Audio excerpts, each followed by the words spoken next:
con nổi á là mình không có đói bụng để nhô cho con ăn. Trời mưa, mẹ con hay trốn con đi bán một mình, không có cho con đi theo.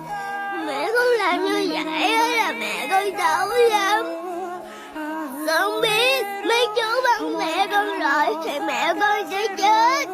Mưa chết rồi thì làm sao mà con nẫn. Con thương mẹ con lắm, con không có muốn cho mẹ chết đâu. Mẹ Mưa chết rồi thì ai kể chuyện